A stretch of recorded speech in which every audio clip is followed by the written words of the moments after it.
Jai Hind friends, welcome to Kalyani IAS Academy. In this lecture, we will study constitutional provisions related to environmental protection and Indian legislations related to environmental protection. Now start the lecture and understand what is environmental protection. See, environmental protection is the practice or process of protecting natural environment by individual efforts, by different initiatives taken by organizations, and by different government legislations and government acts. Environmental protection is much required, and the objectives of environmental protection are to conserve the natural resources of our country.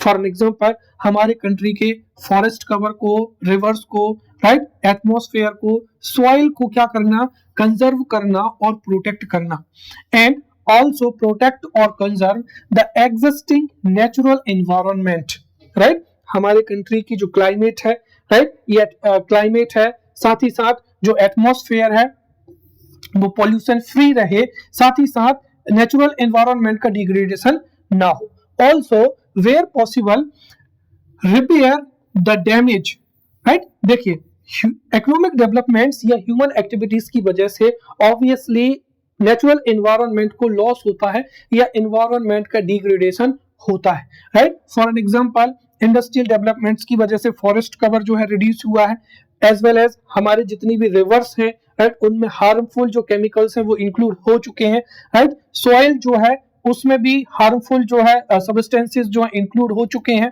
तो इस process को repair करना, right, ऐसी policies को, acts को या initiatives को launch करना ताकि जो डैमेज हुआ है वो रिपेयर हो सके, फॉरेस्ट कवर का रिडक्शन जो है स्टॉप हो जाए, साथ ही साथ फॉरेस्ट कवर इंक्रीज हो, राइट। ऑल्सो जो एयर है, सॉइल है या वाटर है, उसमें जो पॉल्यूटेंट्स हैं, राइट, वो डिक्रीज होते चले जाएं। Also reverse the trends, right. Present trends क्या है कि हम हमारी जो है करंट नीड्स को फुलफिल करने के लिए हमारे जो नेचुरल रिसोर्सेज हैं या नेचुरल एनवायरनमेंट है उसको एक्सप्लॉइट करते हैं, right, without using latest technology या विदाउट जो है without keeping the mind the protection of environment. जो इकोनॉमिक पॉलिसीज हैं हम उनको लॉन्च करते हैं, राइट, इनेक्ट करते हैं, right.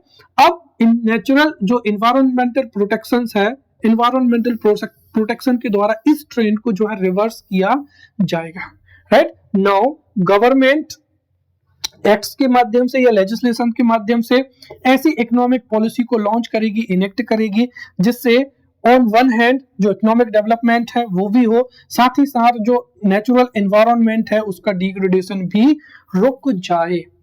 The best way for environmental protection is environmental law और एनवायरमेंटल एक्ट, क्योंकि एनवायरमेंटल लेजिस्लेशंस और एनवायरमेंट लॉस या एनवायरमेंटल एक्ट्स के माध्यम से ह्यूमन एक्टिविटीज को और इकोनॉमिक पॉलिसीज को, राइट, एनवायरमेंटल प्रोटेक्शन के फेवर में मोल्ड किया जा सकता है। ये जो लेजिस्लेशंस हैं या लॉस हैं ये लोकल लेवल पर, रीजनल लेवल पर, नेशनल लेवल पर या इंटरनेशनल लेवल पर भी जो है इनेक्ट किए जा सकते हैं, right. Okay, now we will study constitutional provisions for environmental protection. Now maximum chances हैं कि ये जो है एमपीपीएससी मेंस में 5 मार्कर में जो है पूछा जा सकता है, right. There are high chances, right? So if this is asked as a 5 marker question, then definitely you can quote the preamble, fundamental rights, directive principles of the policy as well as the fundamental duty. But if this is asked as a 11 marker, then you have to write everything, right? You would have to write the you would have to write the introduction, then body, then conclusion. चलिए, तो जो constitutional provisions हैं हम उनको पढ़ते हैं। तो constitutional provisions related to environmental protection.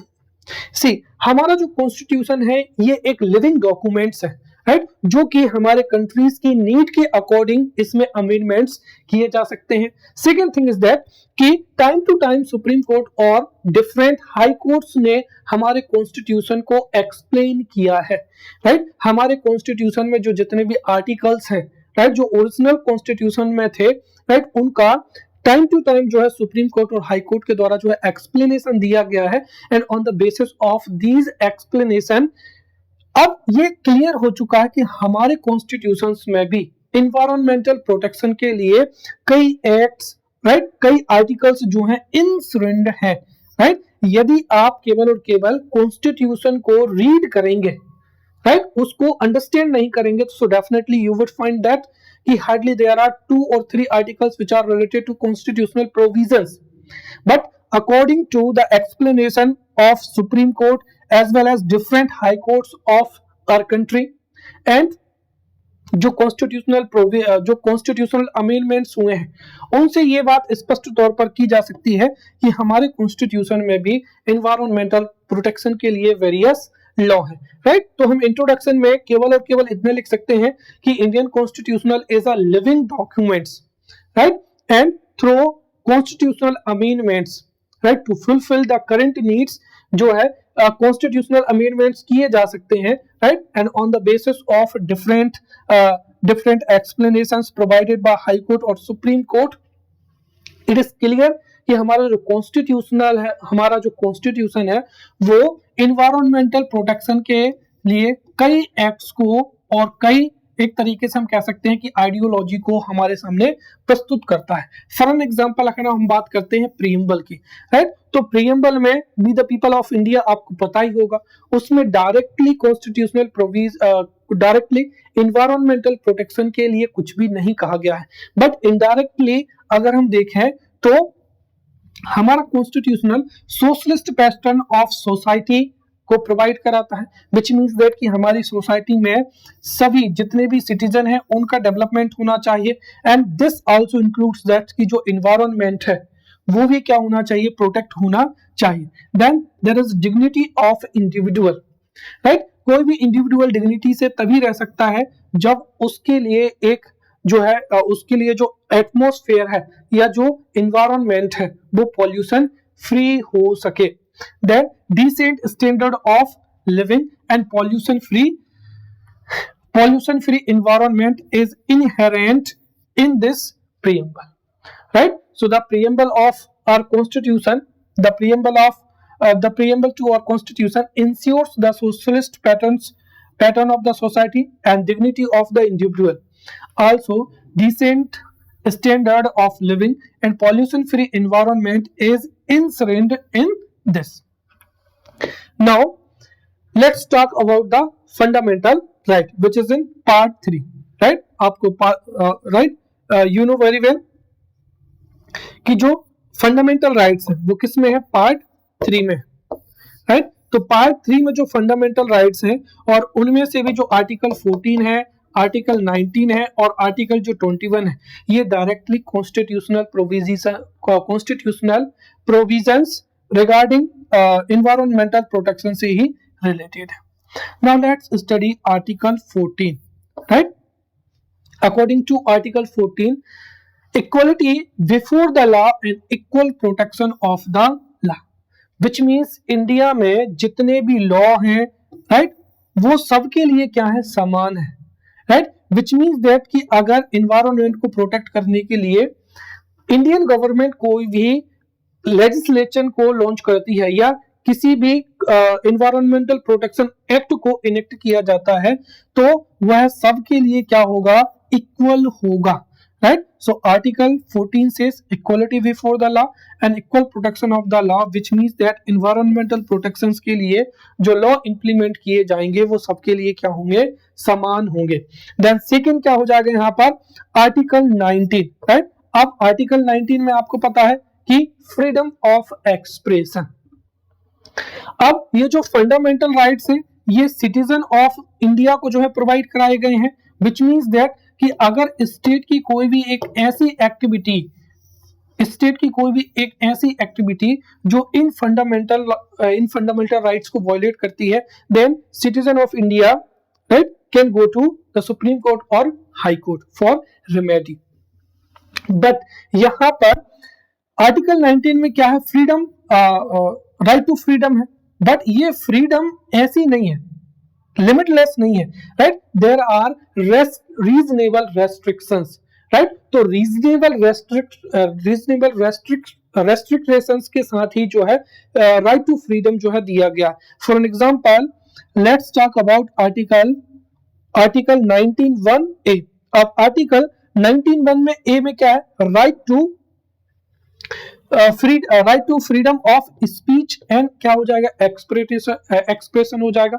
But इसका मतलब ये नहीं है कि आप पब्लिक में जाकर लाउड स्पीकर का यूज करके कुछ भी बातचीत करेंगे, इस पर भी क्या है, रेस्ट्रिक्शंस है। और केरला हाई कोर्ट ने ये स्पष्ट किया है, right. So Kerala high court held that freedom of speech under article 19(1)(a) does not include freedom to use loudspeakers or sound amplifiers, क्योंकि जो लाउड स्पीकर्स हैं और साउंड एम्पलीफायर्स हैं ये अदर सिटीजन्स को क्या कर सकते हैं, इरिटेट कर सकते हैं या उनके लिए प्रॉब्लम क्रिएट कर सकते हैं।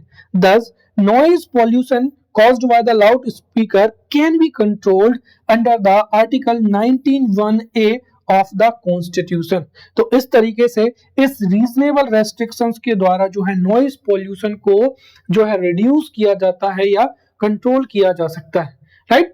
Now article 19(1)(g), right. अब 19(1)(g) में क्या है, right, right to practice any profession, to carry on any occupation, trade और बिजनेस, राइट। बट ऐसा नहीं है कि कोई भी व्यक्ति एक ऐसे ऑक्यूपेशन को या ऐसे ट्रेड को या ऐसी एक्टिविटी को कैरी आउट करेगा जिससे अदर लोगों पर इसका नेगेटिव इंपैक्ट हो या इन्वायरमेंटल डिग्रेडेशन हो या फिर हमारे इन्वायरमेंट में पॉल्यूशन इंक्रीज हो, राइट। इस वजह से, right, these are subject to reasonable restrictions, right? A citizen cannot carry on business activity if it is health hazards to the society or general public.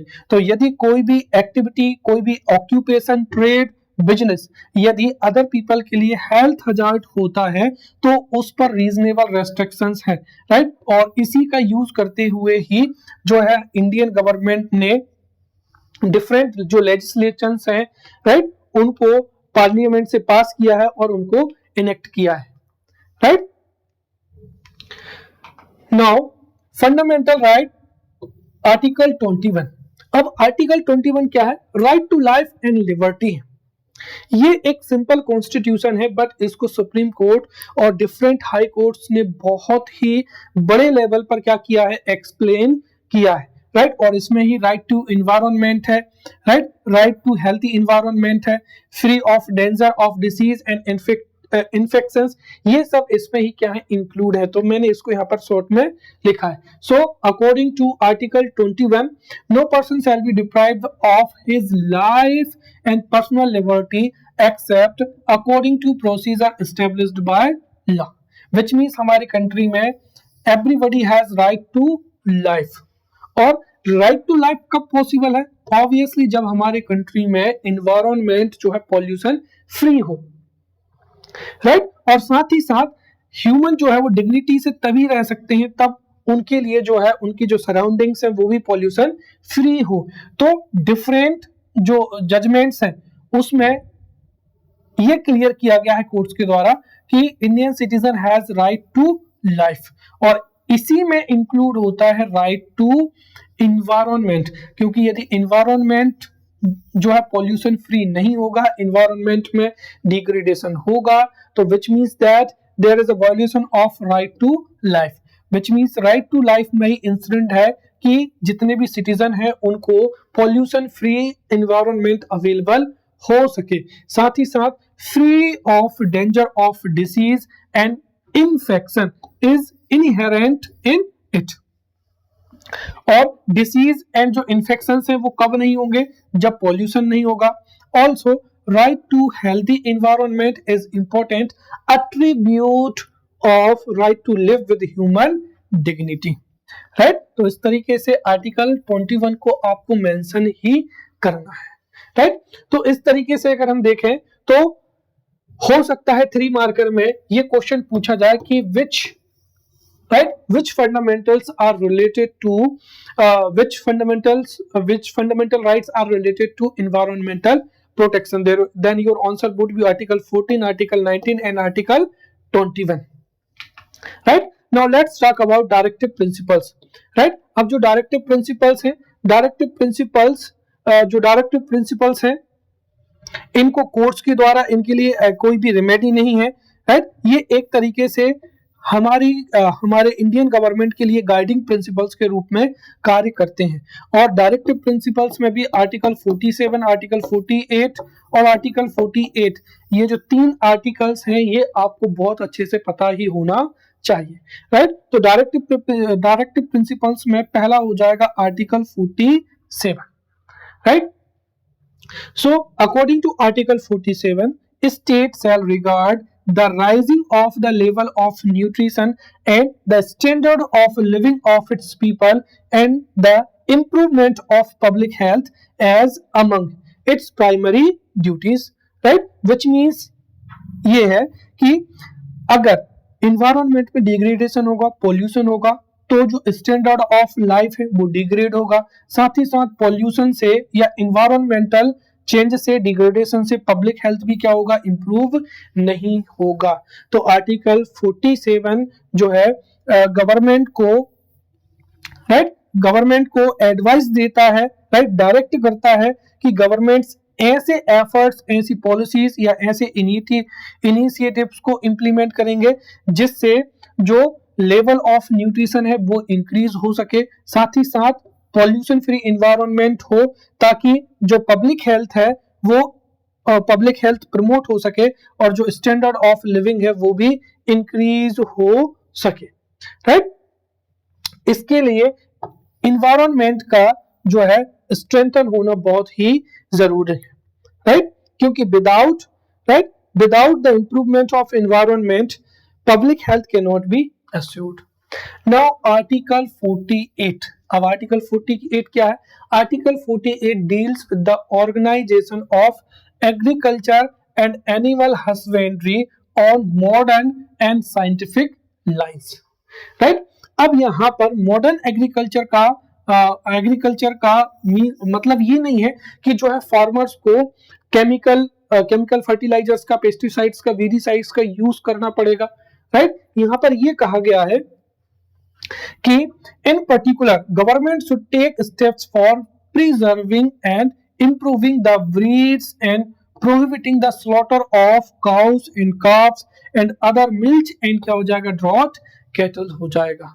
तो कुल मिलाकर अगर हम हमारे जो एनिमल हस्बेंड्री है, राइट, और जो एग्रीकल्चर है उसको मॉडर्न या साइंटिफिक लाइंस पर प्रमोट करते हैं, राइट, तो ऑब्वियसली ऐसी मेथड्स को यूज किया जाएगा ताकि जो सॉइल की फर्टिलिटी है वो भी लूज ना हो, इन्वायरमेंट का पॉल्यूशन भी ना हो, राइट, सॉइल पॉल्यूशन इंक्रीज ना हो, राइट। साथ ही साथ जो मीट के लिए या अदर एक्टिविटीज के लिए या फिर जो काउस हैं, काप्स हैं या जो अदर एनिमल्स हैं उनकी स्किन के लिए, बॉडी पार्ट्स के लिए जो स्लॉटर किया जाता है या पोचिंग की जाती है या किलिंग होती है उसको भी रोकना जो है गवर्नमेंट की ड्यूटी होगी, right. The most important article which is directly related to environmental protection is the article 48A।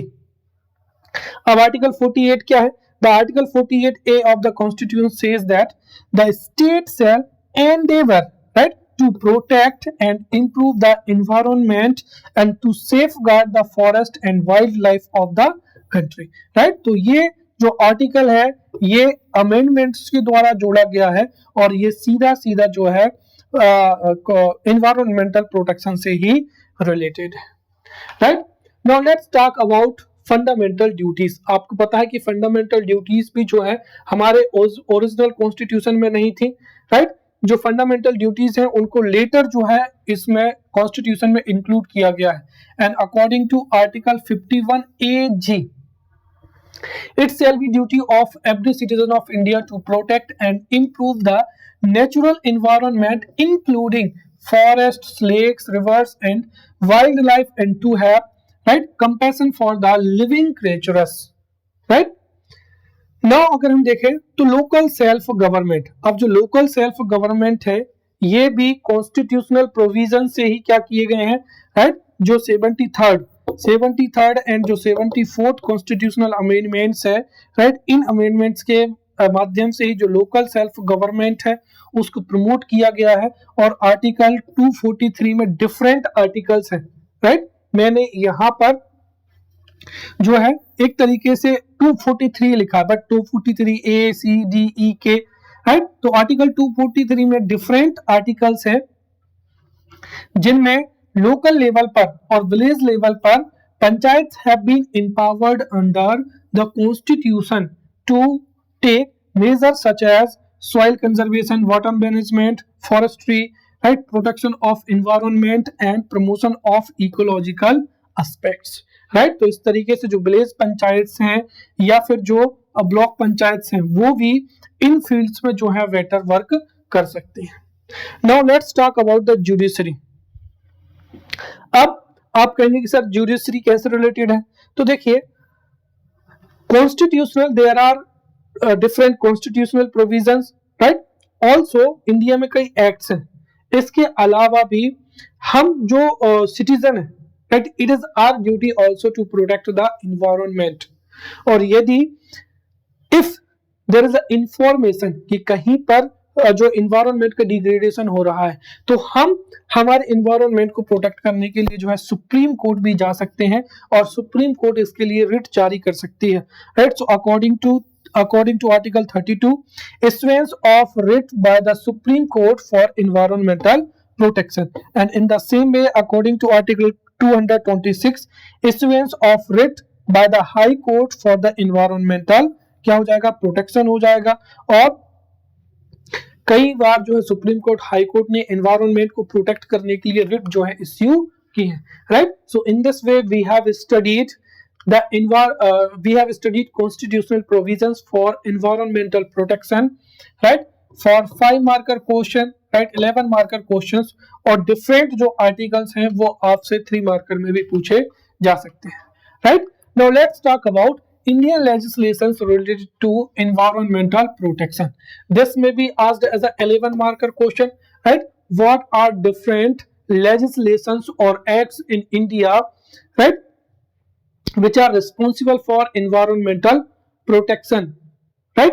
or 5 marker question may be asked, right, the wildlife protection, describe the importance of wildlife protection act 1972 for environmental protection, right। yeah, what is environment protection act 1986, explain the importance of it। तो इस तरीके से different 5 marker question भी जो है पूछे जा सकते हैं, या फिर हो सकता है कि आपसे कोई भी एक क्वेश्चन पूछ लिया जाए, जैसे जब water prevention and control the water prevention act सीधा, तो आपको पता होना चाहिए कि ये कब इनेक्ट हुआ है, इसका ऑब्जेक्टिव क्या है। तीसरी चीज ये है कि इनमें से जो मैक्सिमम लॉस है उनको हमने पॉल्यूशन में पहले ही पढ़ लिया है, राइट। और जो डिफरेंट एक्ट्स है हमने एनवायरनमेंट में बायोडाइवर्सिटी, राइट, बायोडाइवर्सिटी से रिलेटेड जो जितने भी कॉन्स्टिट्यूशनल प्रोविजंस हैं या फिर जो जितने भी इंडियन लेजिस्लेशंस हैं we have covered, right. Also when we studied pollution, right, so to control pollution we have also studied different acts, right। So let's discuss different Indian legislations on environmental protection. The first is Indian Constitution, right। तो Indian Constitution में भी different क्या है provisions है। So there are different provisions, right, in our Indian constitutions for environmental protection. For an example क्या हो जाएगा, preamble हो जाएगा, right। तो preamble में environmental protection का जो है डिस्कस किया गया है। आल्सो फंडामेंटल राइट्स में, राइट, फंडामेंटल राइट्स में article 14, article 19, article 21, then directive principles of state policy, right, इसमें article 47, 48 and 48A, and 51A और क्या हो जाएगा जी। ये डायरेक्टली इनमें जो है कॉन्स्टिट्यूशनल प्रोविजंस हैं जिनको अभी हमने देखा था। देन सेकेंड क्या हो जाएगा, wild life protection act 1972। India में बायोडायवर्सिटी को कंजर्व करने के लिए the wild life protection act 1972 is the much important act, right. और हम जो है व्हेन वी स्टडीड बायोडायवर्सिटी तब हमने इस एक्ट को भी पढ़ लिया था। और वाइल्ड लाइफ प्रोटेक्शन एक्ट 1972 में there are 6 schedules, right, there are 6 schedules. और इन शेड्यूल्स में जो जितने भी एनिमल्स हैं, वर्ड्स हैं, प्लांट्स हैं, राइट, उनको अलग अलग कैटेगरी में क्या किया गया है, अलग अलग कैटेगरी में क्लासिफाई किया गया है। और according to wild life protection act 1972 किसी भी, राइट, कि एनिमल की हंटिंग करना, पोचिंग करना, राइट, एनिमल्स के साथ में ब्रूटैलिटी करना, उसको लीगली क्या किया गया है, पनिश किया गया है। आल्सो इसी एक्ट के माध्यम से ही इंडिया में जो नेशनल पार्क है या वाइल्ड लाइफ सेंचुरीज है उनको स्टैब्लिश किया जाता है। देन क्या हो जाएगा, फॉरेस्ट प्रोटेक्शन एक्ट 1980, राइट। तो फॉरेस्ट प्रोटेक्शन एक्ट 1980 के द्वारा इंडिया में जो फॉरेस्ट रिसोर्सेज है उनको प्रोटेक्ट किया जाता है, विच मीन्स जो फॉरेस्ट कवर है, राइट, उनसे जो फॉरेस्ट प्रोड्यूस है उनको कलेक्ट करना, वहां पर डिफरेंट एक्टिविटी जैसे बाइनिंग है, ग्रेजिंग है, राइट, उनको वेन करना, इसमें क्या है, इंक्लूड है।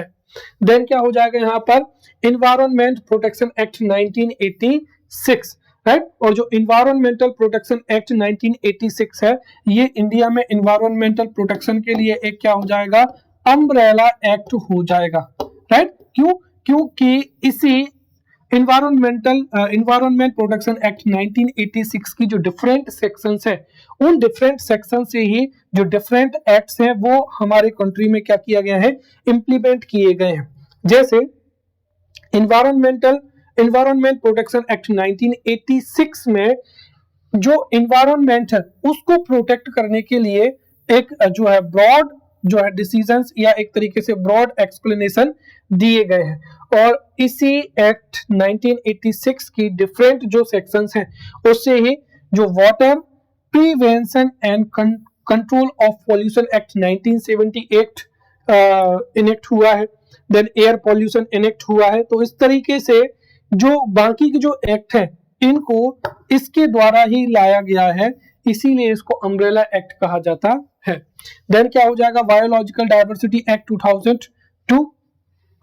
एज यू नो कि जो अर्थ समिट हुई थी 1992 में, इसी अर्थ समिट में convention on biological diversity, right, तो जो कन्वेंशन ऑन बायोलॉजिकल डाइवर्सिटी था, राइट, ये 1992 में ही हो चुका था। And to fulfil the obligations of convention on biological diversity, right, in India biological diversity act 2002 was enacted, right. Then क्या हो जाएगा, scheduled tribes and other traditional forest dwellers act 2006, right. और ये भी बहुत महत्वपूर्ण है क्योंकि इन्वायरमेंटल प्रोटेक्शन के लिए फॉरेस्ट को या नेशनल पार्क या सेंचुरी को जो है इम्पावर करना बहुत ही जरूरी है। But it does not mean कि नेशनल पार्क या सेंचुरी से जो वहां के जो ट्रेडिशनल फॉरेस्ट ड्वेलर्स हैं, राइट, उनको डिस्प्लेस किया जाए, क्योंकि ये लंबे समय से उन फॉरेस्ट्स में रह रहे हैं, राइट। इस एक्ट के माध्यम से जो शेड्यूल्ड ट्राइब्स हैं, राइट, उनको पट्टे दिए जाएंगे या फॉरेस्ट राइट्स दिए जाएंगे और वो वहीं पर रेसाइड करके जो है या वहीं पर जो है लोकल पीपल माने जाएंगे और वहीं पर रह पाएंगे। तो scheduled tribes and other traditional forest developers act 2006 provides forest rights for local forest dwellers, ताकि जो ट्राइब्स हैं उनका एक्सप्लॉयटेशन भी ना हो, साथ ही साथ एनवायरनमेंट भी प्रोटेक्ट हो जाए। Then the water prevention and control of pollution act 1974, और इस एक्ट के माध्यम से रिवर में, पॉन्ड में या किसी भी वाटर बॉडी में जो हार्मफुल सब्सटेंसेज हैं, राइट, उनको डिस्पोज करने पर क्या लगाया गया है, बैन लगाया गया है। साथ ही साथ जो जितनी भी इंडस्ट्रीज हैं उनसे ये एक्सपेक्ट किया गया है कि पहले जो भी लिक्विड वेस्ट है उसको पहले ट्रीट किया जाए, आफ्टर दैट उस वेस्ट को जो है वाटर बॉडी में जो है डिस्पोज किया जा सके, राइट। तो इस एक्ट के माध्यम से इंडिया की वाटर बॉडीज, चाहे रिवर हो, प्लांट्स हो, डैम रिवर्स हो, राइट, पॉन्ड्स हो या डैम्स हो, उनको प्रोटेक्ट किया जाता है। Then water pollution cess act 1977, then air pollution control and prevention act 1987, right. और इस एक्ट के माध्यम से भी जो व्हीकल ऑटोमोबाइल इंडस्ट्री है या जो इंडस्ट्रीज हैं उसमें जो चिमनीज है उनकी कितनी हाइट होना चाहिए, राइट, ये सब जो है इसमें डिफरेंट प्रोविजंस हैं, ताकि कोई भी जो पॉल्यूटेंट्स हैं या जो हार्मफुल गैसेज हैं वो हमारे एनवायरनमेंट को प्रोटेक्ट ना कर सके। फॉर एन एग्जांपल देखें तो इसी एक्ट के माध्यम से ही सबसे पहले किसी भी इंडस्ट्रियल फैक्ट्री को सेटअप होने के लिए जो है NOC non object certification acquire करना होगा। साथ ही साथ जो चिमनीज की हाइट कितनी होगी, राइट, एक्सेट्रा जो पैरामीटर्स हैं वो फुलफिल किए जाएंगे, right. So in this way we have studied Indian legislations related to environmental protection. Clear? Now let's discuss different steps taken by Indian government for the environmental protection, right? ये भी जो है 5 marker में पूछा जा सकता है, right, कि what are the latest steps, right, what are the latest initiatives or steps taken by Indian government for environmental protection.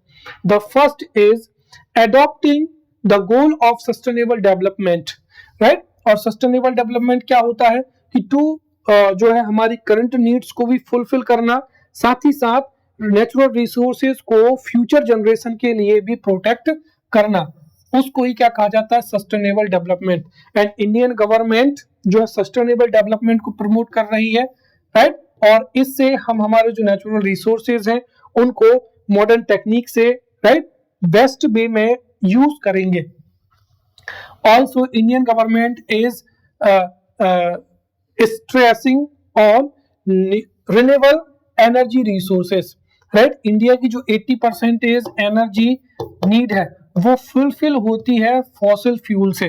For an example जो इलेक्ट्रिसिटी है वो भी थर्मल पावर प्लांट से क्या होती है, फुलफिल की जाती है।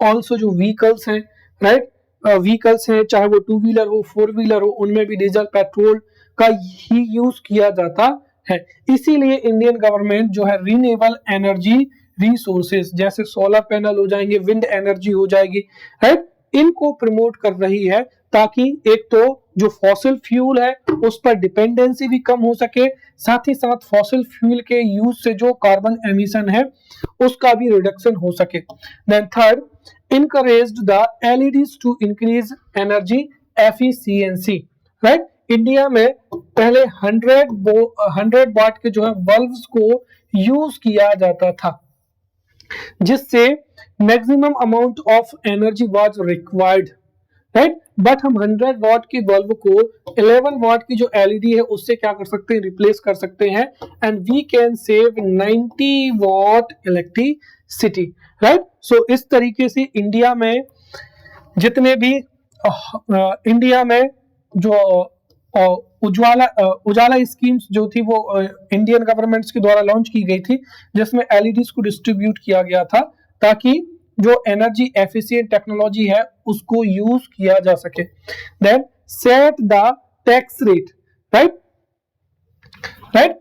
50 rupees on every ton of coal in India, और इस टैक्स रेट में जो रिन्यूएबल एनर्जी रिसोर्सेज हैं, राइट, उनको क्या किया जाएगा, प्रमोट किया जाएगा। ये एक तरीके से हम कह सकते हैं कि क्या क्रॉस सब्सिडी है। तो कोल कंजप्शन से जो रॉयल्टी प्राप्त होगी, राइट, उसका यूज जो है रिन्यूएबल एनर्जी सोर्सेज को प्रमोट करने के लिए किया जाएगा। Then a target has been set to convert all thermal power plants into supercritical power plants by 2017, so that ये जो power plants हैं इनमें कोल का कंजप्शन डिक्रीज हो और एफिशिएंसी इंक्रीज हो सके। Also to reduce the emission intensity in the transport sector, जो commercial manufacturing of the battery, right, और कमर्शियल मैन्युफैक्चरिंग ऑफ जो है बैटरी, और स्पेशली यहाँ पर बात की जा रही है लिथियम आयन बैटरी की। तो लिथियम आयन बैटरी की अगर मैन्युफैक्चरिंग होगी तो ऑब्वियसली जो इलेक्ट्रिक व्हीकल्स हैं उनका कंजप्शन इंक्रीज होगा। देन यूजिंग बायोफ्यूल, और जो बायोफ्यूल ड्रिवन व्हीकल्स हैं उनको इंक्रीज किया जाएगा, और इंडिया में जो मेथनॉल ब्लेंडिंग हो जाएगा, राइट, और मेथनॉल ब्लेंडिंग को प्रमोट किया जा रहा है, और उसके लिए हमारे इंडिया में जो इंजन्स हैं उसमें ऐसी टेक्नोलॉजी हो सके कि वो मेथनॉल ब्लेंडिंग वेस्ट जो है फ्यूल को कंज्यूम कर सके। तो तीनों चीजों को क्या करना, प्रमोट करना, विच मीन्स इलेक्ट्रिकल व्हीकल्स को, बायोफ्यूल को और बायोफ्यूल बेस्ड टेक्नोलॉजी को प्रमोट करना, राइट, ताकि अगर हम पेट्रोल डीजल में 10% मेथनॉल को ब्लेंड कर पाएंगे तो ऑब्वियसली इससे कार्बन एमिशन क्या होगा, रिड्यूस होगा। देन ग्रीन इंडिया मिशन को जो है लॉन्च किया गया है, राइट, और इससे, right, to plant an addition 10 million hectares of the forest. So जो फॉरेस्ट है जहां पर डेंसिटी डिक्रीज हो गई है तो एडिशनल 10 मिलियन पर जो है प्लांटेशन किया जाएगा ताकि ग्रीन कवर इंक्रीज हो सके, right. Now, movements related to environmental protection, right? The first is Silent Valley movement, चिपको, बिश्नोई, एपिको, जंगल बचाओ एंड नर्मदा बचाओ मूवमेंट, राइट। इनमें से किसी भी एक मूवमेंट से, राइट, 5 मार्कर का क्वेश्चन पूछा जा सकता है, right. What is Chipko movement and what is the importance of Chipko movement. Then 3 marker में एपिको मूवमेंट्स भी पूछा जा सकता है, right. What is Appiko movement, right, या 3 मार्कर में चिपको मूवमेंट्स पूछा जा सकता है। 5 मार्कर में जो है बिश्नोई मूवमेंट्स भी पूछा जा सकता है, right. So in this way if 3 marker के लिए हमको ये पता होना जरूरी है कि when this movement was launch, right, who was the leader and what was the place of this movement, right, and what was the objective. If you know these 4 things then definitely you can write answer. और 5 marker के लिए भी आपको यही पता होना चाहिए। 3 marker में पूछा जाएगा तो वो मूवमेंट्स कहां पर लॉन्च हुआ था, किसने लॉन्च किया था, राइट, ऑब्जेक्टिव क्या था, ये अगर हम शॉर्ट में लिख देंगे सो it would suffice for our 3 marker answer, right. And if this is asked as a 5 marker question then definitely we can explain the movement, right. Now the first is Silent Valley movement. अब देखिए अगर 5 marker में पूछा जाता है तो obviously आपको इतना पता होना चाहिए कि ये सब जो है इन्वायरमेंटल प्रोटेक्शन क्या है, मूवमेंट्स है, विच मीन्स ये है कि ये आंदोलन जो है, ये इन आंदोलन का या इन मूवमेंट्स का ऑब्जेक्टिव क्या है, to protect the environment. But the question is that कि इन्वायरमेंट को प्रोटेक्ट करना बट किससे, वो आपको पता हो तो आप पूरा का पूरा आंसर लिख सकते हैं। जैसे साइलेंट वैली मूवमेंट्स की बात करते हैं, राइट, तो जो साइलेंट वैली मूवमेंट है, राइट, ये 1978 में लॉन्च किया गया था। इसके जो लीडर्स थे या इसका एक तरीके से जो लीडरशिप थी वो किसके पास थी, केरला शस्त्र साहित्य परिषद, राइट। और साथ ही साथ इसका ऑब्जेक्टिव क्या था, save the silent valley and its rich biodiversity from the hydrological dam project that has been proposed, right. ये 4 चीजें अगर आपको पता है तो आप पूरा का पूरा आंसर लिख सकते हैं। Now if the silent valley movement is asked as a 5 marker question then we can write the detail. For an example, what does mean by Silent Valley? See, Silent Valley is a valley, right, located in the Palghat district of Kerala, right. तो Silent Valley is located in the Palghat district of Kerala, और इसी Silent Valley में जो कुंथी पुजा river थी उस पर एक dam जो है कंस्ट्रक्ट किया जाना था, राइट। एंड इसका आइडिया ब्रिटिश के द्वारा लॉन्च किया गया था 1929 में। The technical feasibility survey was carried out in 1958 और प्लानिंग कमीशन ने इसको अप्रूव कर दिया था 1973 में, राइट। उसके बाद में व्हेन 1978 में जो कुंती पुजहा रिवर है, राइट, तो कुंती पुजा रिवर पर जो डैम कंस्ट्रक्ट किया जाना था, राइट, इट बिगेन इन 1978 और जब लोगों को पता चला कि इस डैम की वजह से जो साइलेंट वैली की रिच बायोडाइवर्सिटी है वो डिक्रीज हो सकती है, यहाँ पर इन्वायरमेंट का डिग्रेडेशन हो सकता है इस हाइड्रो इलेक्ट्रिक डैम प्रोजेक्ट्स की वजह से। तो शुरुआत में तो जो लोकल्स थे उन्होंने इस मूवमेंट को इनिशिएट किया। लेटर फिर इस मूवमेंट को किसने टेक ओवर किया था?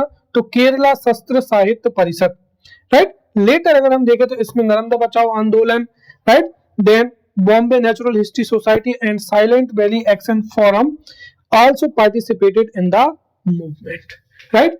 नेक्स्ट हो जाएगा यहाँ पर चिपको मूवमेंट, राइट। तो चिपको मूवमेंट 1973 में लॉन्च हुआ था उत्तराखंड में, राइट, और इसके लीडर थे Chandi Prasad Bhatt and Sunderlal Bahuguna and others.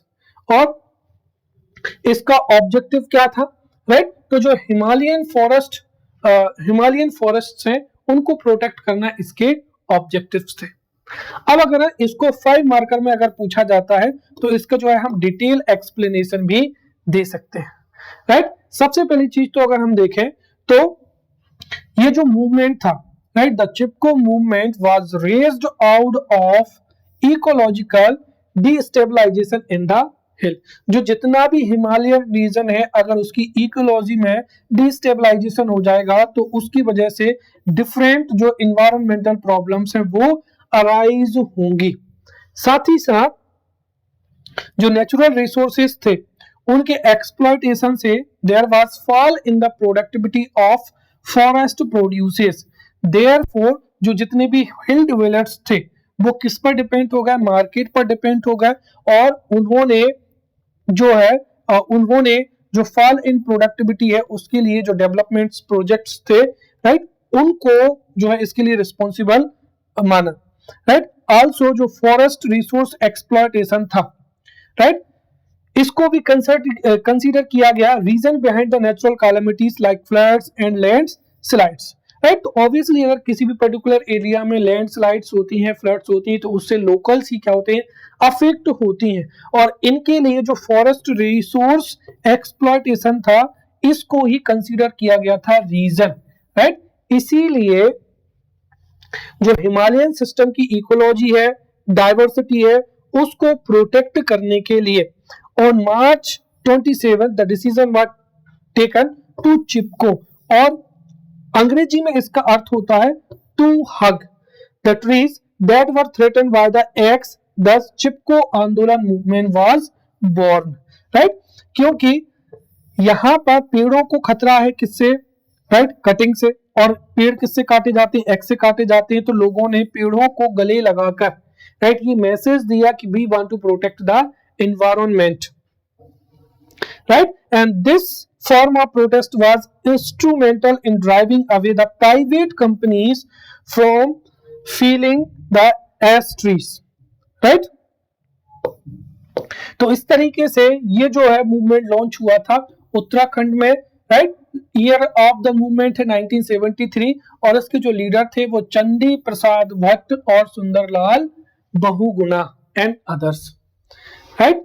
Next is Bishnoi movement, और ये जो क्वेश्चन है ये बहुत मतलब ये क्वेश्चन में पूछा ही जा सकता है। चलिए, जो बिश्नोई मूवमेंट था वो 1700 में क्या हुआ था? लॉन्च हुआ था, राजस्थान में हुआ था, और अमृता देवी बिश्नोई थे। एक तरीके से टू हग द ट्री, ये जो चिपको परंपरा है वो इसी आंदोलन से ही या इसी मूवमेंट से क्या हुई थी? लॉन्च हुई थी। और इसका भी रीजन क्या था?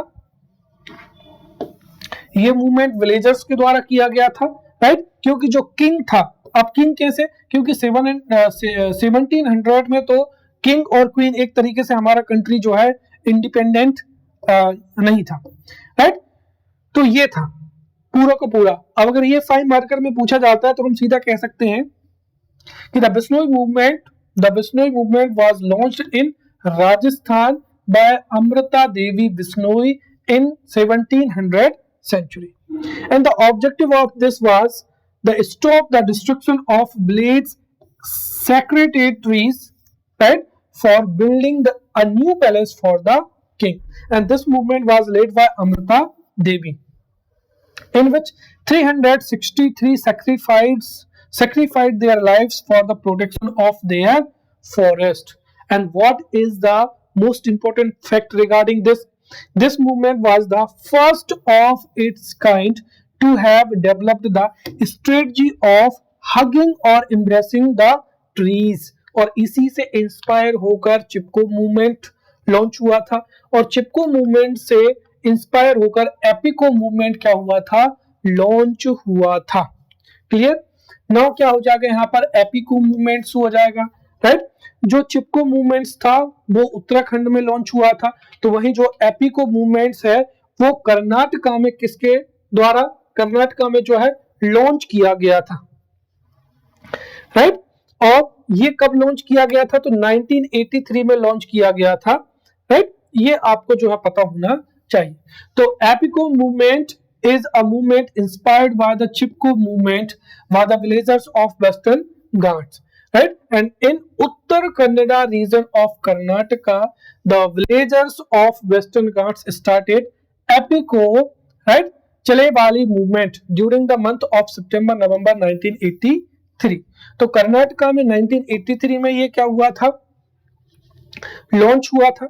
एंड इसका रीजन क्या था, रीजन ये था कि natural forest of the region were felled by the contractors, right, which resulted in the soil erosion, drying of perennial water resources.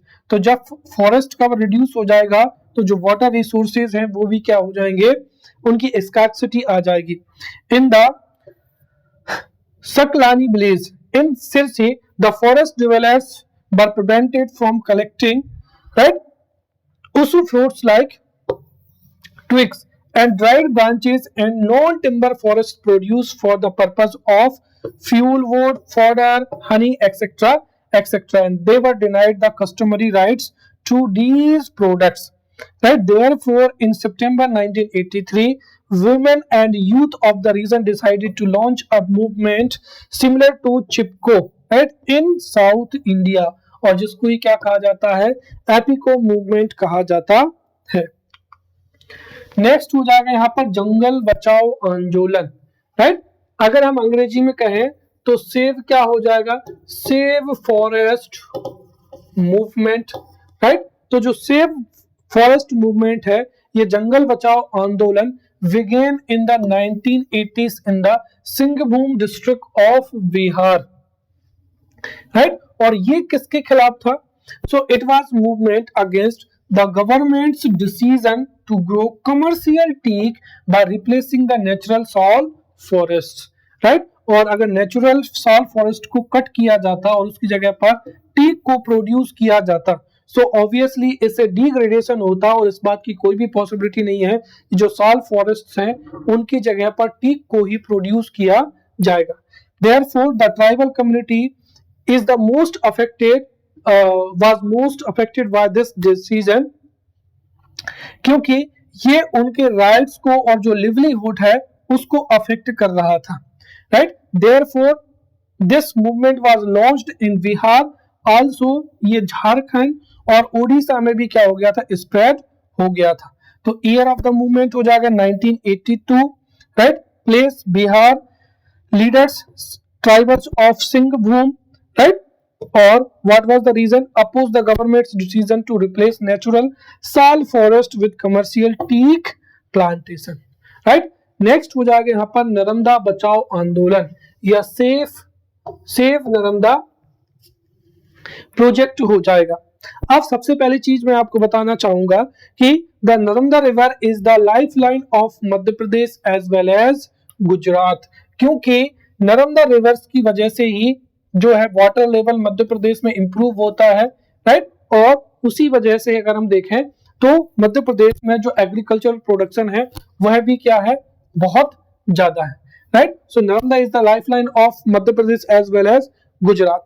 और मध्य प्रदेश में इरिगेशन को इंप्रूव करने के लिए, इलेक्ट्रिसिटी को प्रोडक्शन के लिए, राइट, फ्लड्स को रोकने के लिए और वेरियस ऑब्जेक्टिव्स को ध्यान में रखते हुए वेरियस जो डैम्स हैं या रिवर वैली प्रोजेक्ट्स हैं वो स्टार्ट किए गए थे, राइट। और इन्हीं डैम्स में था सरदार सरोवर प्रोजेक्ट, राइट। तो जो सरदार सरोवर डैम था वो नर्मदा रिवर पर बनाया जाना था, और ऑब्वियसली सरदार सरोवर प्रोजेक्ट से कुछ लोगों को डिस्प्लेस भी किया जाना था।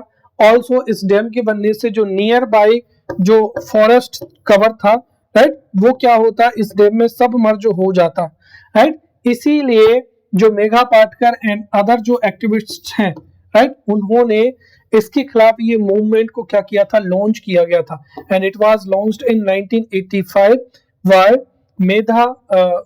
Megha Patkar and other activists, right. The place of this movement is Gujarat, Madhya Pradesh and Maharashtra, and the reason or aim of the Narmada Bachao Andolan is question the rationale behind the development projects, especially dam construction across the Narmada river. Now we will study environmental personalities in India. So we will study famous personalities in India. And this is also important for 3 marker question, 5 marker question, because a famous जो personality है, right, उससे question 3 marker में पूछा जा सकता है। जैसे सीधा क्वेश्चन पूछा जा सकता है MS Swaminathan, then you would have to answer, right। जैसे माधव गाडगिल जो है 3 मार्कर में पूछा जा सकता है, या फिर हो सकता है कि 5 मार्कर में भी पूछा जा सके, राइट। जैसे यहाँ पर जो सुंदरलाल बहुगुणा है, अब इनको तो अभी हमने जो है पढ़ा था, या हो जाएगा यहाँ पर पांडुरंग हेगड़े, इनसे जो है 5 मार्कर जो क्वेश्चन है वो एग्जाम्स में पूछा जा सकता है, right. So let's study the famous environmentalist of India और famous environmentalist personality in India. The first is S.P. Godrej, right? S.P. Godrej was one of the biggest supporter of the wildlife conservation and nature aware program, right? And between 1975 to 1999, he received 10 awards for his conservation work, right? और ये wild life conservation के क्या थे, biggest supporter थे, इन्होंने लोगों को aware किया था। दैट्स व्हाई 1975 टू 1999 के बीच में इनको 10 अवार्ड्स जो है प्रोवाइड किए गए थे। ही वाज अवार्डेड पद्म भूषण इन 1999। और MPPSC जो है, हो सकता है 3 मार्कर में इनके कंट्रीब्यूशन अगर पूछे तो जिनको जितने भी एक जो फेमस अवार्ड है उनको तो लिख ही देना चाहिए, राइट। और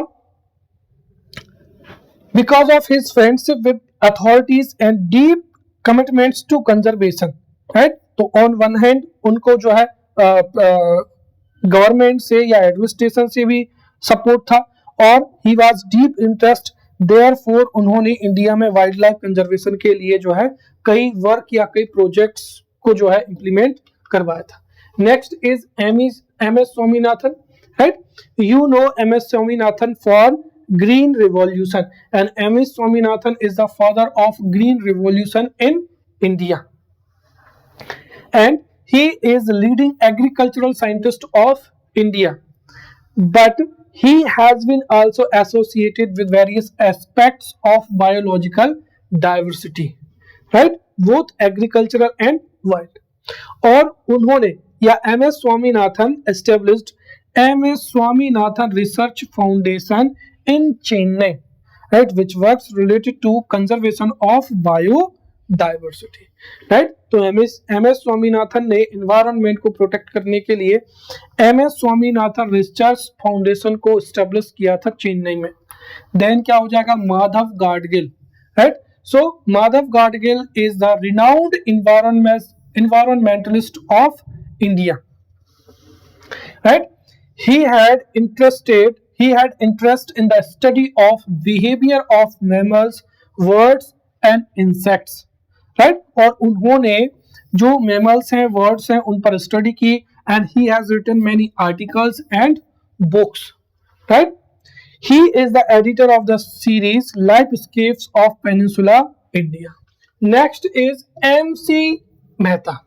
See, MC Mehta is the most renowned environmental advocate in India, and he was advocate, तो उन्होंने पर्यावरण को या एनवायरनमेंट को प्रोटेक्ट करने के लिए ही फाइल्ड सेवरल PIL या public interest litigation, right, since 1984। और अगर उनकी फेमस जो सुप्रीम कोर्ट में बैटल थी, right, so his most famous and long drawn battles which received the support of the Supreme Court included the preservation of Taj Mahal. Acid rain की वजह से the beauty of Taj Mahal was decreasing, right? इसकी PIL उन्होंने launch की थी and because of that जो leather factories थी उनको आउट ऑफ आगरा शिफ्ट किया गया। then cleaning of the Ganga river, right? और गंगा रिवर को क्लीन करने के लिए ही जो है Namami Gange project was launched, right? then persuading government to introduce environmental education in the schools and colleges. Next is Anil Agrawal. देखिए, Anil Agrawal is a journalist who wrote the first report on the state of India's environment in 1982. And Anil Agrawal founded CES, a non-governmental organization working on the various environmental issues, right? और हमने previous lecture में इनके द्वारा जो establish organisation है उसको भी पढ़ा था। नेक्स्ट क्या हो जाएगा, सुंदरलाल बहुगुणा, इनके बारे में हमने अभी देखा था, right. Sunderlal Bahuguna popularly known as, right, वृक्ष मित्र या ट्री फ्रेंड। तो Sunderlal Bahuguna was famous Sunderlal Bahuguna is the famous environmentalist of India, जिनको वृक्ष मित्र भी कहा जाता है, right. And he was born on January 9, 1927 in Tehri, Uttarakhand, right. और चिपको मूवमेंट को इनके द्वारा ही क्या किया गया था, लीड किया गया था। Next is Pandurang Hegde, right. So Pandurang Hegde popularised the Chipko movement या जो एपिको मूवमेंट था, कहां पर, कर्नाटका में, राइट। तो Sunderlal Bahuguna is related to Chipko movement in Uttarakhand and Pandurang Hegde is related to Appiko movement, right, and he popularised the Appiko movement in Karnataka. और इनके एफर्ट्स की वजह से ही साउथ इंडिया में भी जो पीपल थे वो अवेयर हो सके फॉर एनवायरमेंटल प्रोटेक्शन। देन क्या हो जाएगा यहाँ पर, मेघा पाटकर एंड क्या हो जाएगा, अरुंधति राय। अभी हमने पढ़ा था नर्मदा बचाओ आंदोलन, राइट। तो मेघा पाटकर एंड अरुंधति राय जो थे वो फेमस एनवायरमेंटलिस्ट है, right. Megha Patkar launch the Narmada Bachao आंदोलन इन इंडिया। लेटर जो था अरुंधति राय ने भी उसको क्या किया था, उस मूवमेंट में पार्टिसिपेट किया था। Then Rajendra Singh, the famous name, right, क्योंकि एमपीपीएससी ने यहां से प्रीलिम्स में क्वेश्चन तो पूछ लिया, ये 5 मार्कर में भी पूछा जा सकता है और इनको रेमन मैग्सेसे अवार्ड भी जो है वो मिल चुका है। अब राजेंद्र जो है, राजेंद्र सिंह है, राजेंद्र सिंह जो है वो वाटर कंजर्वेशन के लिए जाने जाते हैं, राइट। और इन्होंने राजस्थान में कन्वेंशनल मेथड से ही वाटर कंजर्वेशन प्रोजेक्ट्स को लीड किया था। देयरफॉर उनको जो है वाटरमैन ऑफ इंडिया या जल पुरुष भी कहा जाता है। So Rajendra Singh, right, Rajendra Singh is known for the efforts made in the context of water conservation, therefore he is also known as Jal Purush और waterman of India, right. He impressed the world by his efforts for water conservation through conventional method, right. और इन्होंने राजस्थान में dams के द्वारा, check dams के द्वारा, right, जो water conservation है, right, उसमें अपना इंपॉर्टेंट एफर्ट्स जो है डाले थे, right. And many organisation of the world जो है उनको, मैनी ऑर्गेनाइजेशंस ने राजेंद्र सिंह को जो है कई अवार्ड्स भी दिए हैं। For an example Ramon Magsaysay award, right, he got Ramon Magsaysay award, also the Stock, right, Stock water prize, right. So Stock water prize जिसको नोबल वाटर प्राइज भी कहा जाता है वो उनको दिया गया था, राइट। He facilitated water supply in many areas of Rajasthan while connecting traditional water sources with technical methods. Next is G.D. Agrawal. G.D. Agrawal is renowned scientist and civil engineer, right? और इन्होंने सेव गंगा मूवमेंट था उसमें participate किया था. He is also called the environmental engineer, right? Presently he is known by the name of Swami Gyan Sarup Sanat, right? Next is Salim Ali, right? Salim Ali पर भी हम काफी चर्चा कर चुके हैं. Salim Ali was an ornithologist and naturalist, और इन्होंने वर्ड्स पर काफी क्या की है, स्टडी की है. तो Salim Ali was ornithologist and naturalist, right, जिन्होंने वर्ड्स पर स्टडी की थी और उनको कंजर्व किया था. Therefore he is known as birdman of India, right. It was Salim Ali who conducted a systematic survey of words for the first time and wrote a book known as Book of Indian Words. Also, he was one of the main figures of the Bombay Natural History Society organization, जिसको कब form किया गया था, 1947 में form किया गया था. With his personal efforts, Keoladeo national park Bharatpur was established. तो जो क्यूलादीव नेशनल पार्क है, जो कि माइग्रेटरी बर्ड्स के लिए, राइट, और अदर बर्ड्स के लिए जाना जाता है, राइट, वो एस्टेब्लिश किया गया था, right. And work was done to stop the destruction happening in the silent Valley in Kerala, right. He was also honoured with the Padma Vibhushan. तो उनको पद्म विभूषण का अवार्ड दिया गया था 1976 में, राइट. और उनके नाम पर ही एक नेशनल पार्क है, right. So a national park in Jammu and Kashmir and a wild life sanctuary in Kerala, sorry Goa, a wild life sanctuary in Goa are named after Salim Ali. Next is professor Madhav Gadgil. तो प्रोफेसर माधव गाडगिल इंडियन जो है इकोलॉजिस्ट है, and he has done research on subjects like population conservation, biology and human ecology. जो है he is the chairman of western Ghats ecosystem expert panel 2010, और इनको prestigious जो था टेलर अवार्ड जो है प्रोवाइड किया गया था 2015 में. देन क्या हो जाएगा, चेवांग नॉरफेल, राइट. तो Chewang Norphel is famous civil engineer, और इनके एफर्ट से ही जो आर्टिफिशियल ग्लेशियर्स हैं वो बनाए जा चुके हैं. Therefore he is known as iceman of India. Chewang Norphel created different artificial glaciers in extremely cold and high region of India, और इन आर्टिफिशियल ग्लेशियर्स की वजह से ही जो वाटर स्कैर्सिटी थी उसको दूर किया, right, and water problem in Leh जो थी उसको सॉल्व किया गया था, right.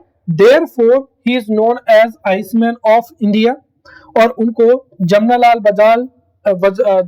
Bajaj and Padmashri awards जो है दिए गए थे. एक documentary film white knight was produced by film maker Aarti Shrivastava, right, on his artificial glacier. Next is Chandi Prasad Bhatt, right. Chandi Prasad Bhatt was an environmentalist and social worker who believed in Gandhian ideology. उन्होंने देसोली ग्राम स्वराज संघ इन गोपेश्वर इन 1964 को क्या किया था, इस्टेब्लिश किया था, जो कि मदर ऑर्गेनाइजेशन का था, किसका, चिपको मूवमेंट का. आपको पता होगा कि चिपको जो मूवमेंट्स है वो उत्तराखंड में लॉन्च किया गया था, राइट. और इसका मदर ऑर्गेनाइजेशन था, राइट, देसोली ग्राम स्वराज संघ, राइट, जिसको 1964 में एस्टेब्लिश किया गया था. He was prominent activist of Chipko movement, for which he was awarded Ramon Magsaysay award in 1982, क्योंकि जो रेमन मैग्सेसे अवार्ड था वो 1982 में जो है लॉन्च किया गया था. आल्सो इनको पद्म विभूषण भी दिया गया था 2005 में, एंड गांधी पीस प्राइज जो था वो 2013 में जो है दिया गया था. He is considered the first environmental scholar of modern India. Then Baba Amte. Baba Amte is an important person and also played an important role in Narmada Bachao आंदोलन. और इन्होंने जो सरदार सरोवर डैम से जो डिस्प्लेस्ड पीपल थे उनकी प्रॉब्लम्स को सॉल्व करने के लिए इन्होंने मूवमेंट में अपना कंट्रीब्यूशन दिया था. Then doctor Ramdev Mishra, right, और इनको तो हम पहले ही जान चुके हैं. Doctor Ramdev Mishra founded the International Society for Tropical Ecology. So he founded International Society for Tropical Ecology, and Professor Ramdev Misra is the father of ecology in Indian context. Then Jagdish Babla. Jagdish Babla कहाँ से हैं? उत्तराखंड से हैं, right? And he has been awarded the Indira Gandhi Environmental Award, right, in the individual category in the year 2008. Or he contributed significantly in creating awareness among people toward environmental protection. Next is Dr. Satish Kumar Sharma, right? इनको सलीम अली जो है fellowship दी गई थी, right, 1992 में for the study of effect on the words of Rajasthani desert. Then professor Jagdish Shukla. तो जो professor Jagdish Shukla थे, right, उनका जो बर्थ हुआ था वो उत्तर प्रदेश में हुआ था. And he is professor of Indian origin at George मानसेर यूनिवर्सिटी यूएसए. और ये करंट में न्यूज में भी है क्योंकि प्रोफेसर जगदीश शुक्ला जो कि जॉर्ज मानेसर यूनिवर्सिटी में है, right, he was presented with the 52nd IMO award in April 2008 at Washington DC. Then क्या हो जाएगा यहाँ पर? Latika Nath, right. Latika Nath is known as Tiger Princess and she achieved this title in the year 2018. She is the first female wildlife biologist of India. और इन्होंने tigers को protect करने के लिए जो है लोगों को अवेयर किया है, इसलिए इन्हें जो है टाइगर प्रिंसेस भी कहा जाता है. देन क्या हो जाएगा? कैलाश सांखला हो जाएगा, right. Kailash Sankhala belong to Rajasthan, right, and he is the father of tiger project in India. Therefore he is also known as tiger man of India. Then Ravindra Kumar Sinha. He was born in Bihar and Sinha is known as the Dolphin Man of India क्योंकि इन्होंने dolphin को protect करने में अपना important role play किया है. Then Anoop Mishra. Anoop Mishra is the son of Bhawani Prasad Mishra, the famous poet of Madhya Pradesh. और ये भी इन्वायरमेंट प्रोटेक्शन के लिए एक फेमस क्या है पर्सनैलिटी है. देन अनिल माधव दबे. अनिल माधव दबे का जो वर्क था वो उज्जैन में हुआ था. And Anil Madhav Dave is related to environmental protection, right. He is the former Rajya Sabha member and has been environment ministers, right. So in this way we have studied the environmental protection. Now we will meet in next lecture. Till then, thank you.